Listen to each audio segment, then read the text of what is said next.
Com muita satisfação, a fala do encarregado de negócios norte-americano, William Pope, fez um resgate histórico, relembrando alguns fatores que não são tão conhecidos mesmo entre nós brasileiros, né? Como o primeiro país que reconheceu a independência brasileira foi exatamente os Estados Unidos, em 1824, e também foi o primeiro país que sediou uma embaixada brasileira, né, obviamente no exterior, em 1905,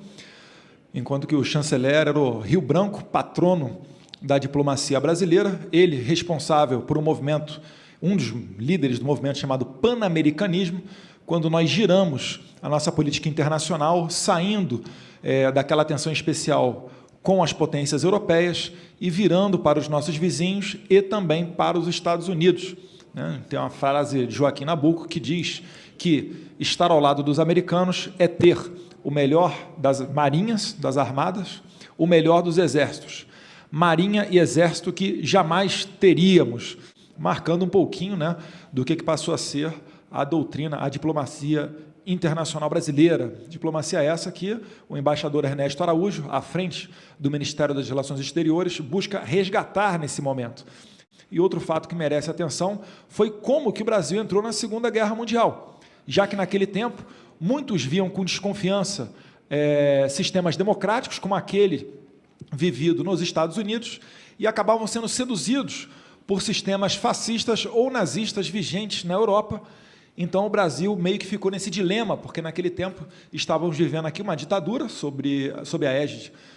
de Getúlio Vargas, e no meio dessa discussão teve o proeminente embaixador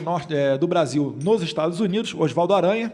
um jovem de 40 anos, que depois veio a ter um papel crucial na fundação de Israel, mas que, naquele tempo, Oswaldo Aranha, que com 40 anos foi ser embaixador, sem falar inglês, sem ser de carreira, acabou traçando alguns acordos comerciais com os Estados Unidos e fez a aproximação de um militar, um general muito próximo de Vargas, chamado Góes Monteiro, e, além de acordos de economia liberal, também trouxe a CSN e, mais do que isso, treinamentos militares conjuntos. E isso é o que propiciou a visita de Franklin Roosevelt a Natal, quando ele se encontrou com o presidente Vargas, e selaram ali essa parceria, fazendo com que o Brasil não fosse para a Segunda Guerra ao lado dos nazistas, mas sim ao lado dos norte-americanos, que naquele tempo era visto com muita admiração, né, por Oswaldo Aranha. Ele, inclusive, escrevia cartas para Getúlio Vargas, deslumbrado de como que dava bem uma democracia, o respeito às liberdades, e que o Brasil poderia trilhar esse caminho, sem trilhar um caminho autoritário, como era vivido principalmente na Alemanha nazista. Inclusive, a CNI me convidou, recentemente eu estive em Natal, para um evento da Confederação Nacional das Indústrias, juntamente, né, em parceria com empresas alemãs,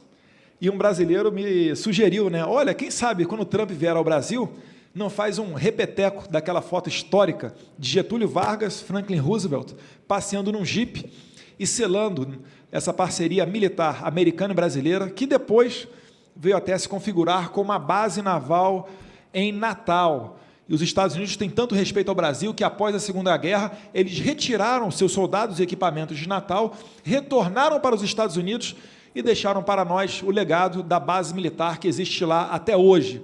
Então, a gente tem que resgatar essa história e dizer essa história bonita que tem entre Brasil e os Estados Unidos, que não é de alinhamento automático, mas sim de uma parceria que dá bons frutos para os dois países.